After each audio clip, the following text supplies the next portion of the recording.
La ley del Señor es perfecta, que restaura el alma. Mire, podemos leer periódicos, podemos leer el Facebook, podemos leer diferentes libros, podemos leer muchas cosas que no van a restaurar nuestra alma.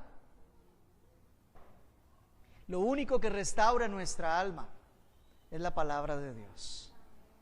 Tiene ese poder, porque ella es viva y es eficaz. Lo primero significa que no es letra muerta. Y lo segundo significa que tiene un efecto real. Así que siempre que venimos a la palabra, recordemos a qué nos estamos enfrentando.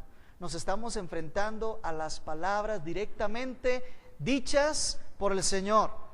Él las exhaló y en su gracia infinita propuso que quedaran escritas para nosotros.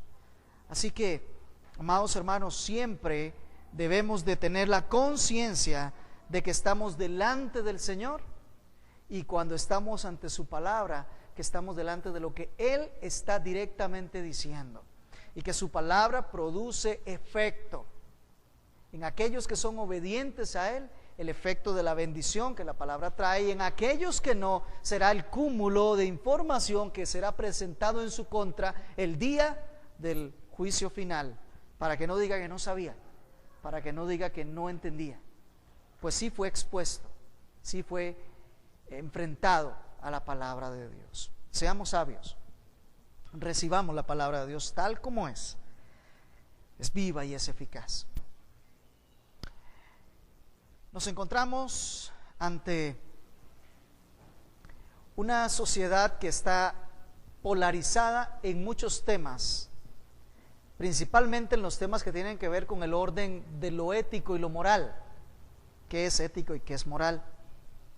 Para algunos la moralidad es muy fuerte, muy firme, y tienen reglas muy estrictas, de tal manera que son encajonados en cumplimiento de esas reglas y esas leyes en una estricta observancia.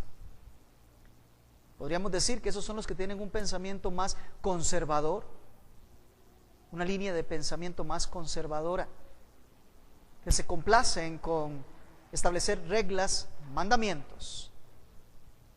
Pero existen los que están totalmente al otro lado, los que les gusta romper reglas, los que les gusta abrir las brechas, los que les gusta no ajustarse a lineamientos, sino desbordarse hasta donde sea posible. Podríamos decir que tienen un pensamiento muy liberal. Esas dos corrientes están muy presentes hoy en la sociedad. Cuando tocamos algún tema, cuando se lanza alguna pregunta, generalmente usted podrá ver en qué situación está la persona con solo que empiece a responder. Si es una persona muy conservadora, muy legalista, muy tradicionalista, o si es una persona muy liberal, muy libre, muy laxa, podríamos decir. Y resulta que el tema que al que el Señor se enfrenta y que nosotros vamos a tener hoy enseñanza es el tema del divorcio. Un tema que normalmente levanta muchas inquietudes. Normalmente encontramos muchas posiciones. Normalmente hay muchos argumentos. Y provenientes de estos dos grupos encontramos argumentos totalmente contradictorios. Algunos con un pensamiento muy abierto y otros con un pensamiento muy cerrado. Yo quiero invitarle a que hoy podamos dejar a un lado lo que nosotros siempre hemos creído en relación con el divorcio, en relación con el matrimonio, y podamos abrirnos a que el Señor Jesús sea quien nos conduzca por la verdad. Nada mejor que apuntarse a la tercera escuela que no ha sido mencionada, y es la escuela divina. Ni ser conservador, ni ser tampoco liberal, sino que seamos bíblicos. ¿Qué le parece? A eso hemos sido llamados. Quiero invitarlo a que vaya conmigo a Mateo capítulo 19, y con esto vamos a dar continuidad a la predicación del Evangelio de Mateo de forma secuencial, predicando el libro completo. Así que estamos en el Evangelio según Mateo capítulo 19. Y voy a leer para ustedes los primeros 12 versículos donde vamos a estarnos concentrando, si Dios nos permite, poder terminar hoy. Ya estamos ahí, así que leo para ustedes la palabra del Señor. Y aconteció que cuando Jesús terminó estas palabras, partió de Galilea y se fue a la región de Judea, al otro lado del Jordán. Y le siguieron grandes multitudes y los sanó allí. Y se acercaron a él algunos fariseos para probarle, diciendo: ¿es lícito a un hombre divorciarse de su mujer por cualquier motivo? Y respondiendo Jesús dijo: ¿no habéis leído que aquel que los creó, desde el principio los hizo varón y hembra? Y añadió: por esta razón el hombre dejará a su padre y a su madre y se unirá a su mujer, y los dos serán una sola carne. Por consiguiente, ya no son dos, sino una sola carne. Por tanto, lo que Dios ha unido, ningún hombre lo separe. Ellos le dijeron: entonces, ¿por qué mandó Moisés darle carta de divorcio y repudiarla? Él les dijo: por la dureza de vuestro corazón, Moisés os permitió divorciaros de vuestras mujeres, pero no ha sido así desde el principio. Y yo os digo que cualquiera que se divorcie de su mujer, salvo por infidelidad, y se case con otra, comete adulterio. Los discípulos le dijeron: si así es la relación del hombre con su mujer, no conviene casarse. Pero él les dijo: no todos pueden aceptar este precepto, sino solo aquellos a quienes les ha sido dado. Porque hay eunucos que así nacieron desde el seno de su madre. Y hay eunucos que fueron hechos eunucos por los hombres. Y también hay eunucos que así mismo se hicieron eunucos por causa del reino de los cielos. El que pueda aceptar esto, que lo acepte. Vamos a orar. Señor, tus palabras son firmes, son claras, no tienen doblez. Permite que nosotros escuchemos firmemente y sin doblez, y lo hagamos con claridad para corresponder a tu palabra. Estoy seguro, Señor, que la única manera de que tu palabra encuentre cabida en nuestro corazón es que tú hayas arado nuestro corazón primero, removido las piedras, para que la tierra estuviese dispuesta a recibir tu semilla. Haz eso por tu Espíritu Santo en todos los que estamos escuchándote, Señor, en esta mañana. Y no permitas que de alguna manera yo pueda interferir en lo que tú quieres hablar a tu iglesia. Es tu iglesia, somos tus ovejas, Señor. Síguenos llevando de tu mano, oh pastor de las ovejas, y háblanos directamente. Que los que necesitemos reprensión la recibamos, que los que necesitemos aliento lo recibamos, que los que necesitemos alguna enseñanza la saquemos de aquí, Señor. Háblanos de esta manera a través de tu palabra. Te lo pedimos, oh Señor, en tu nombre precioso, en el nombre que es sobre todo nombre, en el nombre de Jesús. Amén y amén. Es importante que nosotros tengamos siempre en claro el principio del contexto. Nunca un texto debe de extraerse del ambiente en donde fue dicho, porque si no siempre se dan interpretaciones erróneas. Por eso, el libro de Mateo, el Evangelio según Mateo, está dividido en 5 grandes partes, digámoslo así. Todas tienen que ver con Jesús, claro. hay una dinámica en la vida de Jesús que hace que se termine una sección e inicie la que sigue. Y siempre que esto pasa, vemos nosotros a Mateo escribiendo, y aconteció. Aquí vemos a Jesús partiendo de su ministerio en la región de Galilea y yéndose a la región de Judea, más exactamente a la región de Perea. Y es importante el contexto, por eso Mateo comienza diciendo en el versos 1 y 2, y aconteció que cuando Jesús terminó estas palabras, partió de Galilea y se fue a la región de Judea, al otro lado del Jordán. Y le siguieron grandes multitudes y los sanó allí.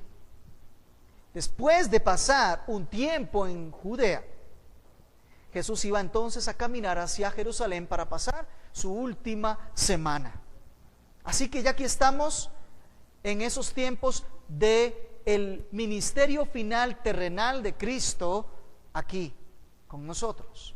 Había andado por la región de Galilea donde nació, donde estuvo la mayor parte de su tiempo y donde desarrolló la mayor cantidad de su ministerio. Pero ahora se va a la región de Judea. En la región de Judea también era necesario que se predicara el evangelio. Jesús había sido enviado a las ovejas perdidas de la casa de Israel. Debía de ir a Judea también a anunciar el evangelio. Y vemos aquí cómo Él hace ese movimiento y se va al otro lado del Jordán. Y lo impresionante es que llegando al otro lado del Jordán, el Señor también empieza a hacer grandes sanidades y las multitudes también lo siguen. Es clásico ver a las multitudes seguir a Cristo por sus grandes milagros y sus grandes sanidades, ¿no es cierto? Por eso es que las iglesias en donde se pregona la existencia de grandes milagros y grandes maravillas son las que normalmente están llenas de la mayor cantidad de personas, porque no van por Cristo, sino van por los milagros, las sanidades que pueden derivarse del poder de Dios. No es aquí la excepción. A Jesús lo siguen grandes multitudes. Jesús está subiendo en popularidad. La gente comienza a seguirlo. Y ahí dice que son multitudes. No son pocas las personas que siguen a Jesús. ¿Qué escenario? En este escenario es donde se presentan los fariseos. Y hoy mi predicación está segmentada en 3 partes.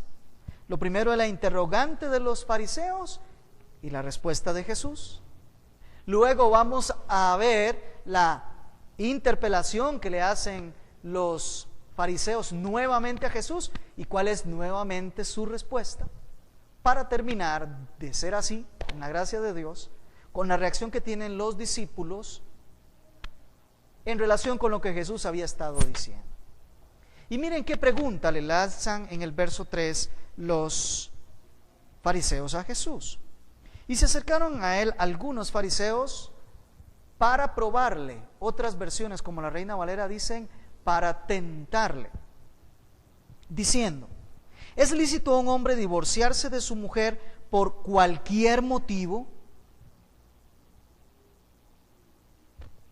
¿Es lícito al hombre divorciarse de su mujer por cualquier motivo? Es curioso, pero esa pregunta todavía sigue estando en el ambiente. Todavía al día de hoy las personas siguen preguntando si es lícito divorciarse por cualquier motivo. Y empezamos a idear motivos, causas, circunstancias de vida para tratar de justificar el divorcio. Estos hombres se acercan a Jesús partiendo de premisas falsas. Quieren encasillar a Jesús dentro de la concepción de ellos, para que Jesús se vea encasillado en lo que ellos están diciendo.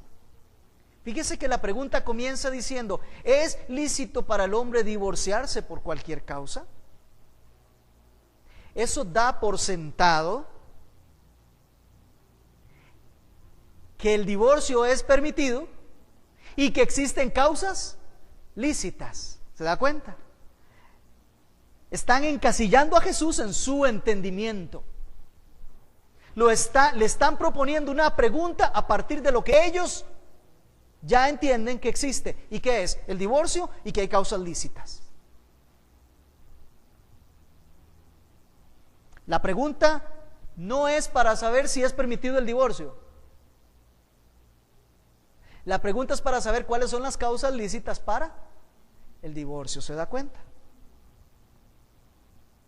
Si Jesús hubiese aceptado esta proposición de que hay causas lícitas para divorciarse, hubiese metido o sometido al pensamiento de ellos.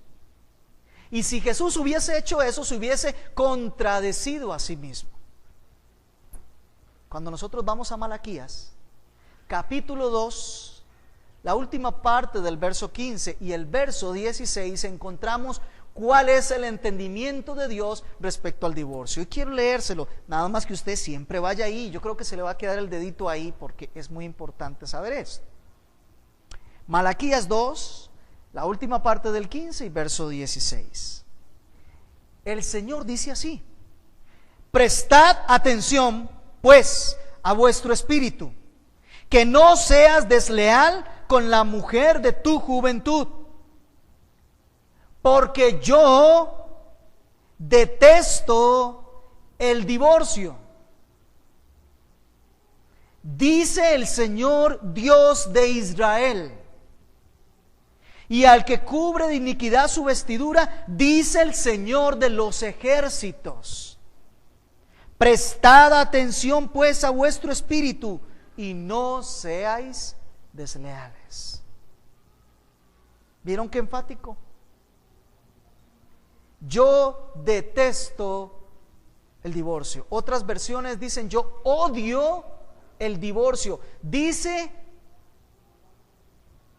Jehová o el Señor de Israel, tu gobernante, el Señor, el Rey tuyo, dice que lo detesta. Y luego más adelante dice: y el que cubre de iniquidad su vestidura, dice el Señor de los ejércitos. Y ahora se identifica de otra manera. Primero dice: yo detesto el divorcio, y lo dice como rey soberano sobre su pueblo. Pero luego reitera que sigue detestándolo, y ahora lo dice como Jehová de los ejércitos. O sea, como el que envía los escuadrones para ejecutar su voluntad. El capitán de las huestes celestiales.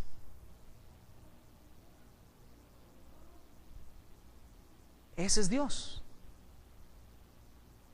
De tal manera que a Jesús lo querían encasillar dentro de la idea preconcebida de que el divorcio sí es posible y sí hay causas lícitas. Lo que pasa es que le estamos preguntando a Jesús cuáles son esas causas lícitas. Pero Jehová ha dicho que odia el divorcio. Si Jehová odia el divorcio, no hay causas lícitas para el divorcio. ¿Sí? ¿Me doy a entender? Amados hermanos, en esta pregunta que le hacen los fariseos a Jesús, no hay ninguna intención de obtener respuestas y aprender del maestro. Esta pregunta es una pregunta que va hecha con la intención de tentar a Cristo, o de probar, como nos dice nuestra versión, a Jesús.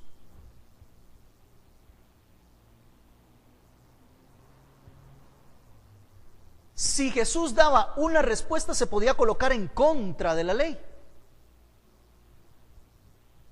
Y si daba otra respuesta, podría parecer que se está ubicando entonces en una posición de la ley que no era conocida todavía.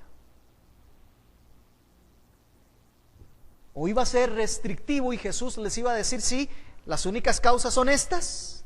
O iba a ser muy abierto y le iba a decir: bueno, las causas son muy amplias. En el contexto del primer siglo, los fariseos tenían dos escuelas rabínicas en relación con el tema del divorcio. La escuela del rabí Samai o Shammai era una escuela muy conservadora y decía que solamente se podía divorciar las personas por la causa del adulterio, nada más. Solo por eso. Y después estaba la escuela del rabino Hillel. Y esta escuela era mucho más laxa, muy abierta. No, se podían divorciar por muchos motivos. ¿Sabe por qué motivo, por ejemplo, se podía divorciar un hombre de su esposa? Por ejemplo, porque se le pasara la cantidad de sal en la comida.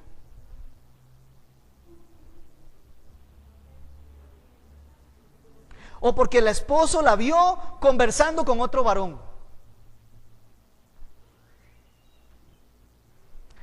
O incluso porque sencillamente la esposa ya dejó de agradarle a sus ojos y ahora le agrada otra mujer.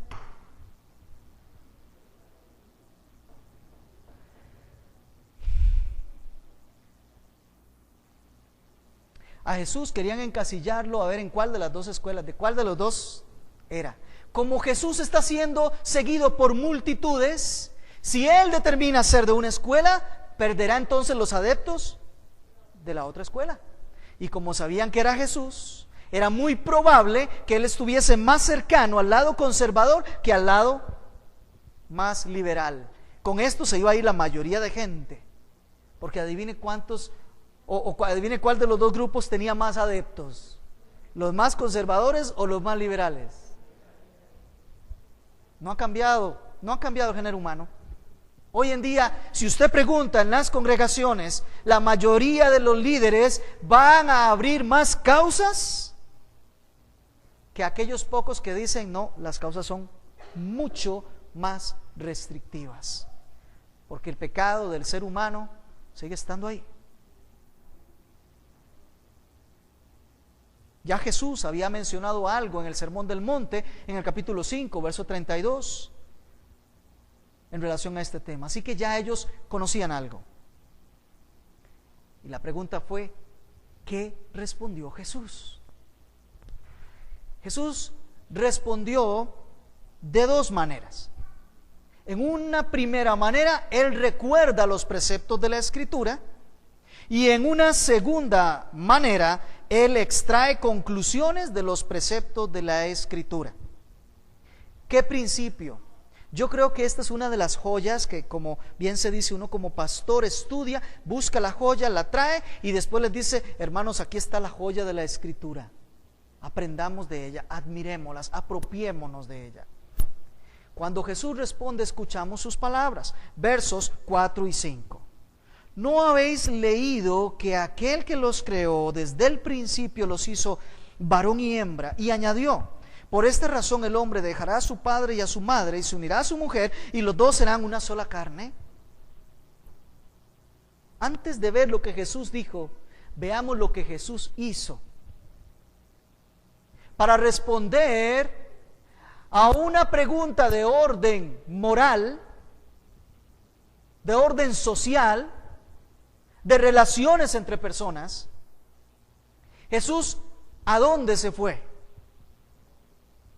Directamente se fue hasta la creación. Por supuesto, se fue a la palabra de Dios y se fue al origen de las cosas. Tome nota, por favor, usted, y debo tomar nota yo, cuando tenemos que responder a las interrogantes del orden moral que se nos hace y ético, vayámonos directamente a la creación, a cómo Dios hizo las cosas en el principio, y ahí encontraremos cuáles son los propósitos y cuáles son las órdenes de Dios. No piense en lo que usted aprendió, no piense en lo que piensan sus papás, no piense en lo que dicen ciertos líderes. Váyase a ver qué fue lo que Dios hizo y cómo lo hizo, por qué lo hizo, para qué lo hizo. Y ahí encuentra muy claro uno las respuestas. Jesús responde la pregunta de manera magistral. Se llevó a los fariseos a la palabra, desafiándolos desde el principio. ¿No habéis leído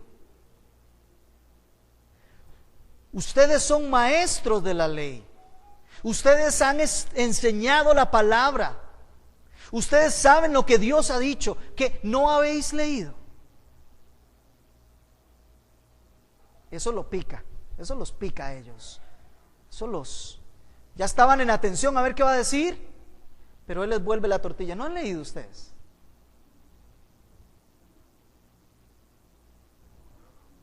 Y Él los lleva a las Escrituras, y los llevó a 2 versos de la Escritura. Y la finalidad de Cristo es que ellos pudieran observar con toda claridad la santidad, la permanencia y la finalidad del matrimonio. A Jesús le preguntan por el divorcio y Él responde con el matrimonio. Qué tremendo, ¿no le parece?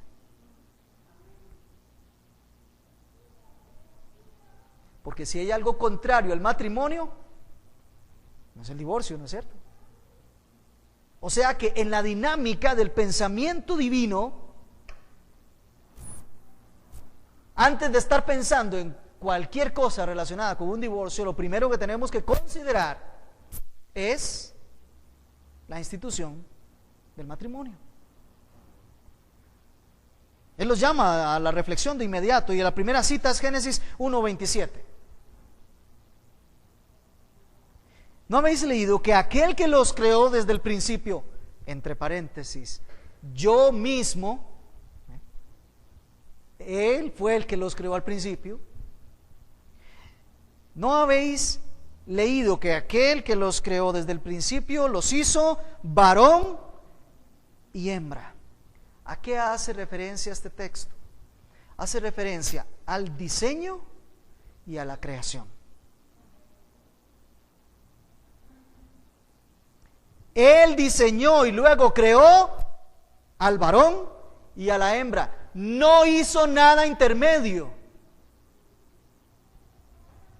No creó géneros ni sexos intermedios. Ni creó más de 2, solo 2 fueron creados. Y muy claramente definidos. El varón y la hembra. Nada más. Este diseño responde al propósito para el cual fueron creados. La manera en que van estos dos a cumplir los propósitos divinos es que precisamente son un varón y una hembra. Así que el que los diseñó originalmente y el que los creó originalmente los hizo para cumplir el propósito que Él les iba a indicar más adelante. Y déjeme decirle algo, hasta que el varón y la hembra no se ajusten a los propósitos de Dios, no justifican su existencia.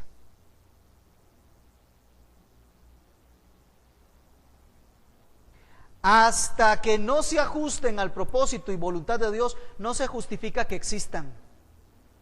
¿Sí? Cuando nos salimos de los propósitos de Dios, caemos en la categoría de inútiles. A una se hicieron inútiles. No sirven. No se justifica que sigan existiendo. Y la segunda cita que Jesús alude, que es Génesis 2:24, está agregada para que en lo primero veamos el diseño y la creación y luego veamos el propósito, cómo funciona.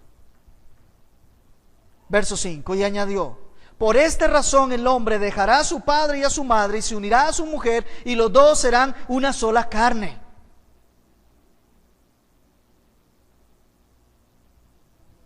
Qué interesante, ¿no les parece?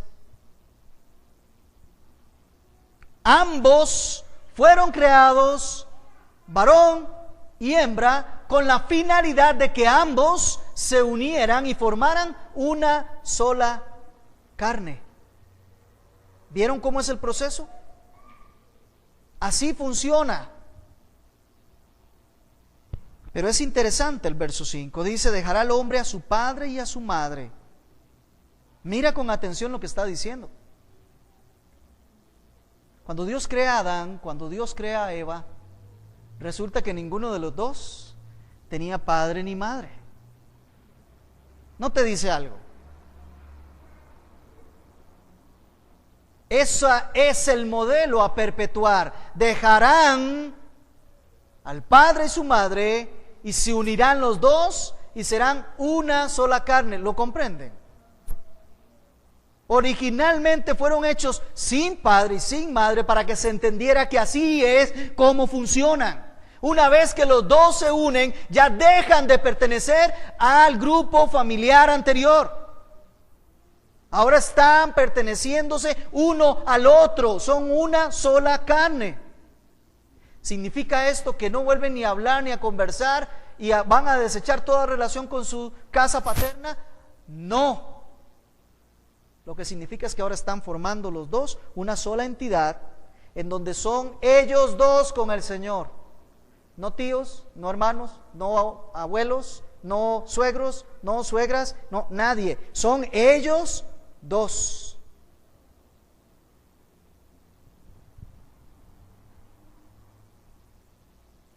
Así es como funciona la continuidad de la raza humana. Así es como Dios lo diseñó. Ambos cónyuges dejan sus padres y ahora inician un vínculo familiar para formar una unión delante del Señor, una unión permanente y estable. Delante del Señor ya no son dos personas, sino ambos se complementan y son uno. Vea que aquí no hay lucha de sexos. Aquí los dos son uno. No es que uno es más y otro es menos, sino que los dos son uno. No hay lucha, hay complementariedad. De hecho, la reflexión del Señor fue: ¿no es bueno que el hombre? Es un complemento. Así es como es el propósito, presentarse delante de Dios siendo uno. Y ahí el Señor entonces continúa el propósito con la nueva pareja. Ya el Señor citó los dos textos de la ley del Señor. Y ahora se viene la conclusión que él deriva de eso. Verso 6. Por consiguiente, ya no son dos. Ah, caramba, volvió a decir lo mismo. ¿Sabe qué es lo que pasa? Todo divorcio se da cuando los que están casados se les olvida que son uno. Y cada quien quiere ser su uno aparte. ¿Ve? El matrimonio conlleva la muerte al yo para darle la bienvenida al Señor para que vaya siendo de los dos uno. Pero cuando yo quiero seguir manteniendo mi yo, mi separación, solo yo, mis gustos, mis deseos, mis propósitos, mis anhelos, mis metas, mis sueños, todo mi yo, entonces ahí no puede entenderse que haya una unidad.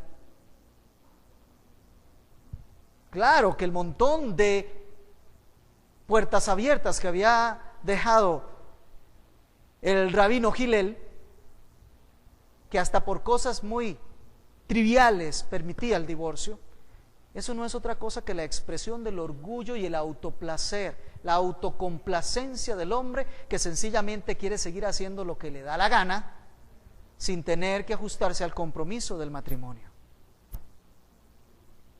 Se les olvida que cuando se unen en matrimonio, es cierto que es una promesa inquebrantable de uno para el otro, pero fundamentalmente es una promesa inquebrantable delante de Dios. Es delante de Él que son una sola carne. Así que Jesús tiene que volverles a insistir. Por consiguiente, ya no son dos. Ya no se trata de los gustos de cada uno por separado. Ya no se trata de los sueños de cada uno por separado, sino una sola carne. Qué interesante, ya lo había dicho el mandamiento y tiene Jesús que reiterárselos a ellos.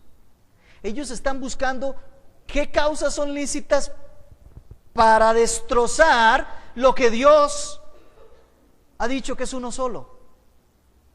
Y Jesús tiene que insistir y irse a la raíz y decir: el problema no está en buscar causas, el problema es tan solo querer divorciarse.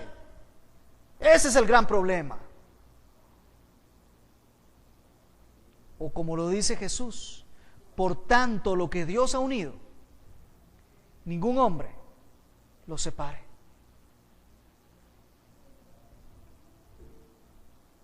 Entendamos la relevancia del matrimonio, la estabilidad y la permanencia. Jesús no está respondiendo sobre causas lícitas del divorcio por algo muy sencillo. ¿Dónde está en la creación de Dios el divorcio estipulado? El divorcio conlleva romper lo que Dios ha unido, separar lo que Dios ha unido. Y la regla es que lo que Dios ha unido no lo separe el hombre. Esa es la regla. Así funciona. No podía haber provisión en la ley de Dios para el divorcio, porque sencillamente el divorcio mata el matrimonio. Así como el aborto mata la vida. De tal forma que no es el propósito de Dios y por eso no está previsto por Dios. No se cumple así. Serán una sola carne. Esa es la voluntad de Dios. Debe derivarse del diseño, varón y hembra, de la creación, del propósito, de la unidad delante de Él, que jamás cabe ninguna causa lícita para el divorcio. Ya debieron haber comprendido a este nivel de exposición. Esta unión es para los propósitos divinos, para que los dos, siendo uno, le den gloria a Dios así. Para que los dos, siendo uno, entonces se realicen realmente. Y por cierto, realizarse no quiere decir que usted cumpla todos los deseos que siempre tuvo. Realizarse significa cumplir el propósito para el cual usted fue creado. ¿Sí? ¿Me doy a entender? Es que yo no me siento realizado porque no estoy cumpliendo mis sueños. No se trata de cumplir sus sueños. ¿Quién dijo que eso así? Se trata de ser fiel al Señor y cumplir los propósitos que Él determinó para mi vida. Dicho de otra manera, cuando alguien fabrica un serrucho, es para cortar la madera. Aunque ocupen ese serrucho para estar clavando, nunca se va a sentir serrucho hasta el día en que esté cortando. ¿Sí? ¿Me doy a entender? ¿Es fácil? El propósito del matrimonio es que se cumpla la gloria de Dios en medio de ellos, que se complementen, que forjen lo que ya está escrito en Deuteronomio para el tema de los hijos y otras tantas cosas más. Solo cuando eso se está cumpliendo en realidad es que ahora sí hay satisfacción, porque ahora sí estoy cortando, ahora sí soy serrucho. ¿Sí? El divorcio no es parte del plan de Dios. El divorcio frustra los propósitos de Dios. El divorcio no le da gloria a Dios. El divorcio rompe la unidad. Amados hermanos, a veces las cosas son tan abstractas, ¿verdad que sí?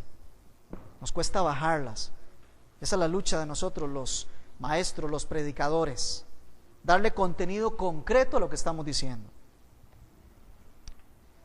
El abogado Jorge Escala, abogado argentino, profesor de la maestría en desarrollo humano de la Universidad Libre Internacional de las Américas, que es coordinador de la Federación Latinoamericana para el Cambio Social, que es miembro de la Organización para el Desarrollo y la Libertad de Enseñanza en el Estatuto Consultivo de la UNESCO y de la OEA. Alguien que no tiene nada que ver con Cristo, pero que es una autoridad en aspectos de familia y sociedad. Ha escrito algunas estadísticas en relación con el divorcio. Él hizo un estudio que después publicó para Argentina. El título del libro es Matrimonio o Divorcio en el siglo XXI.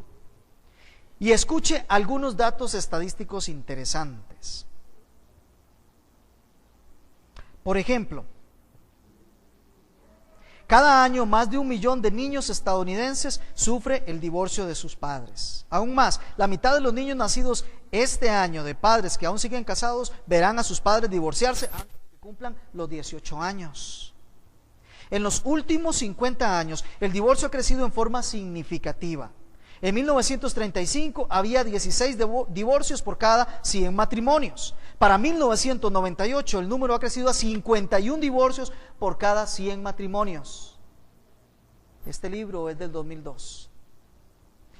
Efectos sociales que él logró encontrar del divorcio: aumento de la criminalidad. Investigaciones más recientes acerca de la relación entre el historial familiar y la criminalidad indican que el rechazo puede llevar al hijo a unirse a pandillas delincuentes. Y sigue más. Aumenta el abuso de los menores. En Gran Bretaña, el riesgo de abusos graves de hijos en familias con padrastro o madrastra es 6 veces mayor que los hijos con padres de matrimonio estable. Aumenta la adicción a drogas y alcohol. El más bajo uso de drogas ocurre en los hijos de matrimonios bien constituidos. Son conclusiones de alguien que no es creyente. Efectos familiares del divorcio: debilitamiento de la relación padres e hijos. Generalmente, cuando ocurre un divorcio, alguno de los padres deja de estar presente con los hijos continuamente. Tal vez lo ve 3 o 4 veces al año, pero si no, no lo ve más. Debilitamiento de la relación padres e hijos. El divorcio les presenta 2 paquetes de problemas a los padres: su propio ajuste personal al divorcio y su diferente rol como padre divorciado. Aumenta la promiscuidad sexual. El promedio de virginidad entre adolescentes de todas las edades es altamente correlativo con la presencia o ausencia de padres casados. De hecho, cada cambio en la estructura familiar durante la adolescencia aumenta el riesgo de la iniciación sexual en un 30%. El divorcio genera más divorcios. Las hijas de padres divorciados tienden a divorciarse más frecuentemente que los hijos de padres divorciados, con un riesgo de casi 87% más alto durante los primeros años de matrimonio para las hijas de padres divorciados que para las hijas de familias regulares. Disminuyen los matrimonios. En todos los países donde se han promulgado leyes divorcistas, disminuye la tasa de matrimonios. Aumentan los hogares monoparentales. Efectos del divorcio en la salud. El divorcio causa daños en la salud mental. Una investigación británica con relación a niños nacidos en 1958 concluyó que el divorcio está asociado con el incremento del 39% de riesgos de patologías, y todos estos con larga duración. Dice, aún luego de décadas del divorcio, 30 años después del divorcio de sus padres, todavía hay hijos padeciendo efectos negativos en su salud y en su conducta. Aumentan las tasas de suicidios en los hijos. Esto es alarmante en nuestro país. Deterioro del nivel educativo. El divorcio de los padres reduce también la probabilidad de un hijo para asistir a la educación superior. Efectos económicos del divorcio. Disminuyen los ingresos familiares. Claro está. Son solo estadísticas, hermanos. ¿O tienen algo de interés para usted? ¿Le provocan algo? Amados hermanos, y continúa, es alarmante todo lo que nosotros podemos encontrar como consecuencias de romper lo que Dios ha unido. No es solo retórica. Estamos hablando de una sociedad tan dañina como la nuestra. Por tanto, lo que Dios ha unido, ningún hombre lo separe. Ellos le replicaron, los fariseos no se iban a quedar en silencio, ellos tenían más que cuestionarle a Jesús, Y ellos le dijeron: entonces, ¿por qué mandó Moisés darle carta de divorcio y repudiarla? Ahora, estos fariseos quieren poner a Jesús contra la ley de Moisés. Hágale números. A Jesús contra el gran legislador Moisés. Los fariseos están en su afán de destruir los propósitos de Dios, y con su escuela liberal de pensamiento, que tiene muchos adeptos, se rebelan contra el Señor, al que generalmente mencionan con sus labios. Siempre andan buscando excepciones, siempre buscar cómo desviarse de lo que Dios ha dicho, siempre buscando cómo saltarnos algo de la voluntad de Dios. Estos fariseos derivaban este concepto de Deuteronomio capítulo 24 del 1 al 4.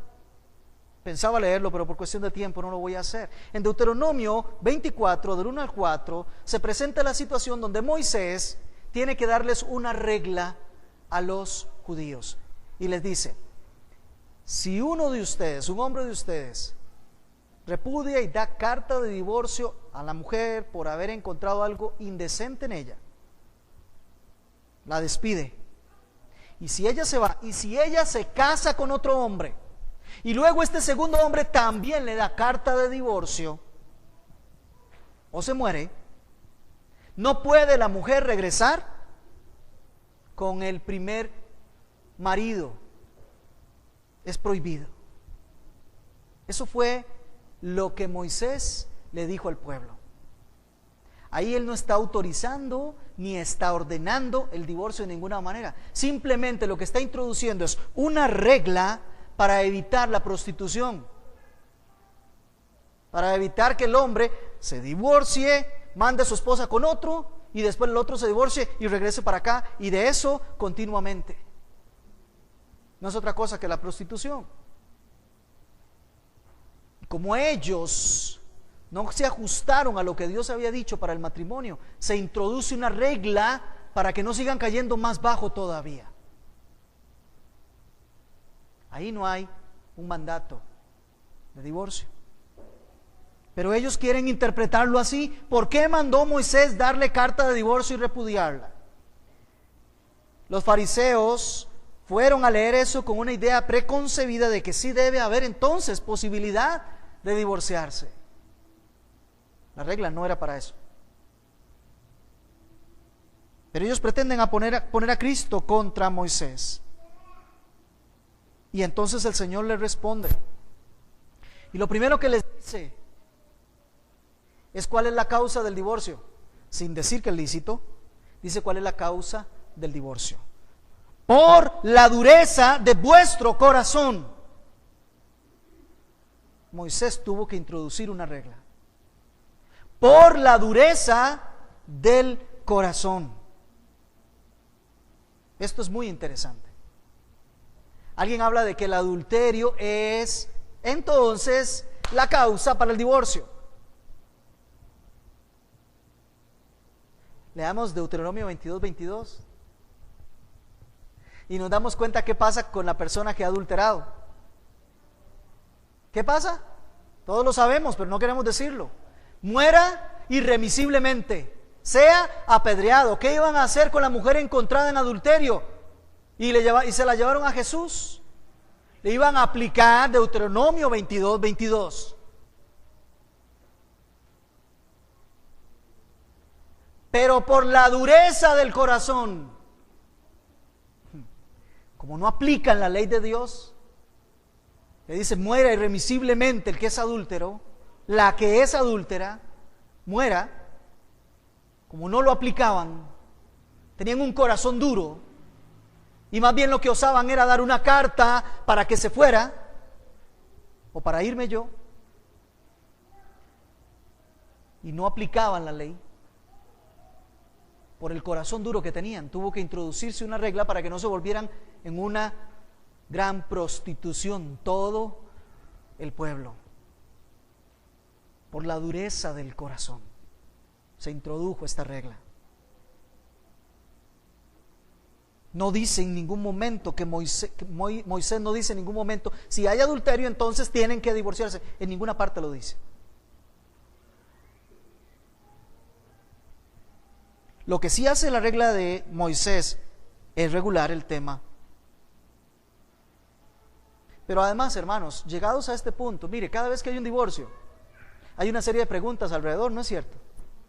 Hay cosas no definidas: hijos, padres, relaciones, bienes. ¿Qué piensa Dios? ¿Qué piensa el otro? ¿Qué pasa si hay arrepentimiento? ¿Qué pasa si no hay arrepentimiento? ¿Qué pasa si uno es creyente? ¿Qué pasa si el otro no es creyente? Hay un montón de preguntas que qué bueno que están ahí, porque entonces vamos a venir a la conferencia de familia. Porque hay que bordear un poco más el tema. Aquí estamos nada más con regla directa que el Señor está poniendo. Pero es que eso no estaba dentro del plan de Dios. ¿Por qué la Biblia no tiene un montón de reglas concretas en relación con el divorcio? Porque eso no está dentro del plan de Dios. Eso no es parte del proceso, eso no es parte de la gloria de Dios, eso no está dispuesto para el hombre. Pero la dureza del corazón fue lo que obligó a que Moisés emitiera, y lo segundo que hace no solo fue decirle la causa, sino Jesús aclaró lo que Moisés hizo. Los fariseos dicen, ¿por qué Moisés mandó? Como si estuviese dando una regla, una orden de que la gente se tiene que divorciar si hay adulterio. Pero Jesús dice, no, por la dureza del corazón Moisés permitió. ¿Usted sabe la diferencia entre una cosa y la otra? Una cosa es dar un mandamiento que se tiene que cumplir, y otra cosa es tener que dar una concesión, un permiso que no estaba en el plan original, pero hay que introducirlo para que las cosas no se desajusten más allá. Y Jesús aclaró, por la dureza de vuestro corazón Moisés os permitió divorciaros de vuestras mujeres. Por favor, subraye la última parte de las palabras de Cristo. Léalo, vaya al texto, que no se lo lea yo, vaya. Por la dureza de vuestro corazón Moisés os permitió divorciaros de vuestras mujeres. Léalo usted lo que sigue.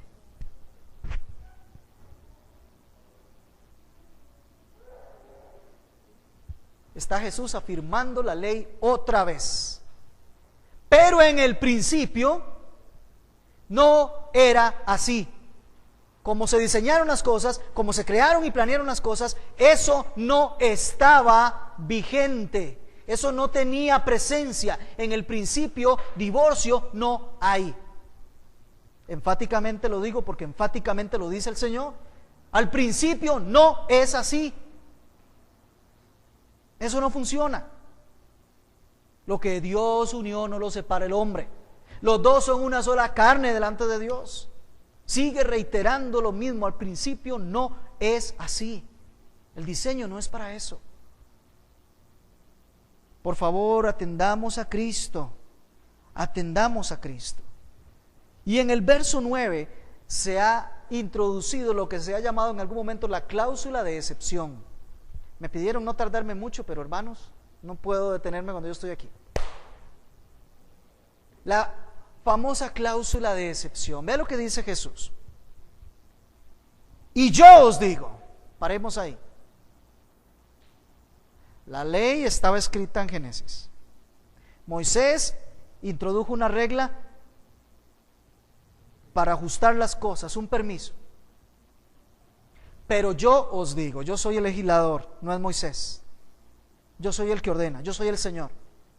Yo fui el que los diseñé y luego yo fui el que los puse en esta tierra. Yo os digo que cualquiera que se divorcia de su mujer, salvo por causa de infidelidad, y se case con otra, comete adulterio. Fin de todo discurso.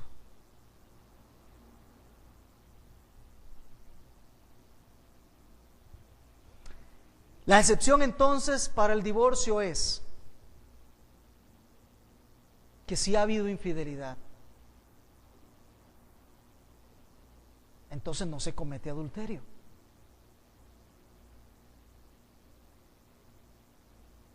No está ordenando que ante toda infidelidad se cometa o se dicte el divorcio.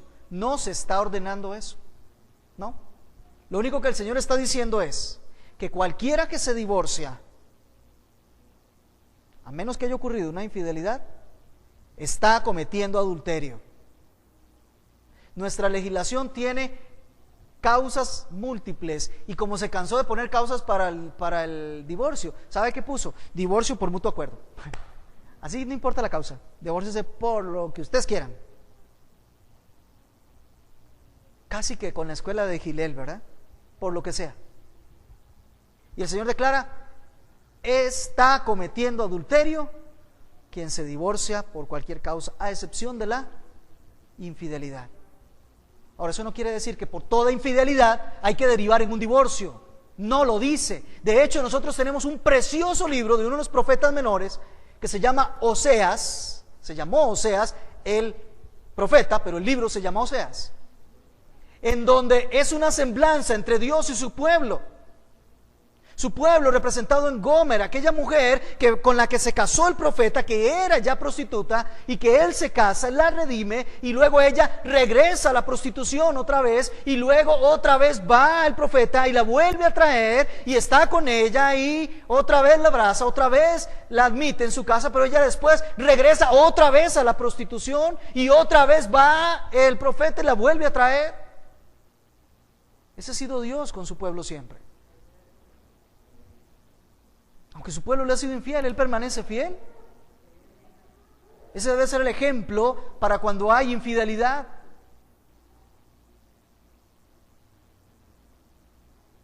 Siempre que haya arrepentimiento. Ante una infidelidad, primero vamos a ver si hay arrepentimiento y si es posible restauración. Si no, se cierra en la frontera el divorcio. Pero si no es esa causa, todo divorcio produce un adulterio.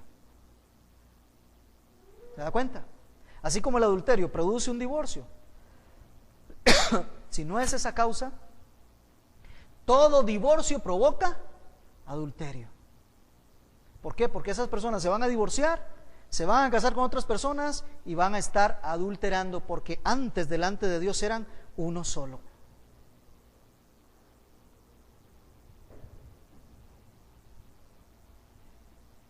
Yo os digo que cualquiera que se divorcie de su mujer, salvo por infidelidad, y se casa con otra, comete adulterio. Es tan despreciable para Dios el divorcio, amados hermanos. Entendámoslo de una vez. No hay cláusula. Dios no ordena, nunca ha ordenado ni ordenará el divorcio, porque sería ir contra sí mismo. Sería ir contra de Él. Lo único que está diciendo es que hay un mandamiento que dice: no adulterarás. Y que no lo comete aquel que se ha divorciado por causa de infidelidad. Siempre y cuando no haya habido reconciliación, no haya sido posible la reconciliación. No lo comete. Pero no hay ninguna provisión para el divorcio. Ahora, venidos a nosotros hoy, y quiero ir cerrando acá, no vamos a poder terminar. Amados hermanos, estamos en medio de una sociedad y somos producto de una sociedad donde el divorcio se ha manejado a la ligera. A la ligera. A nadie le interesa ya tristemente lo que Dios piensa en relación con esto y lo que Dios ordena en relación con esto. Es claro, ya vimos los efectos de los divorcios. Y en verdad estaríamos muy desesperados. Y en verdad estaríamos en una situación muy lamentable de no ser que nosotros contamos con el Evangelio de nuestro Señor Jesucristo. Es este Evangelio el que trae nuestra justificación. Es este Evangelio el que trae nuestra santificación. El que está en Cristo es nueva criatura. Y las cosas viejas, amados hermanos, ya pasaron. Ahora son hechas nuevas. Qué hermoso que es el Evangelio de nuestro Señor Jesucristo, ¿no le parece? Cada día brilla más cuando lo contrastamos a la luz de lo que nosotros hemos pasado y hemos vivido. No perdamos de vista que precisamente Cristo vino a nosotros.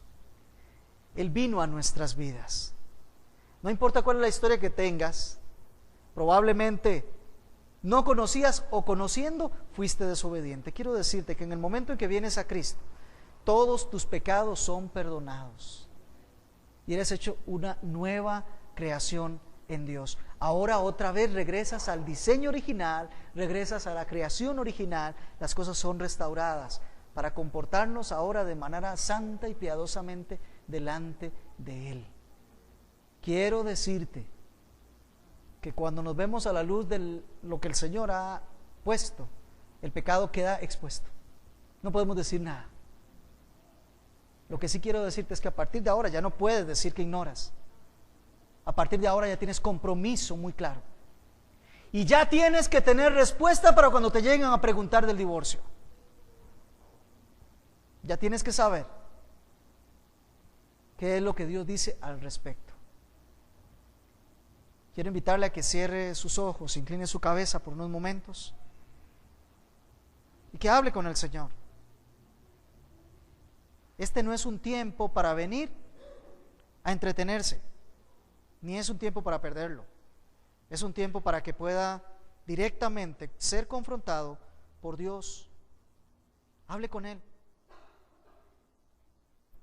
Él dice que al que es contrito y humilde de espíritu, Él lo recibe.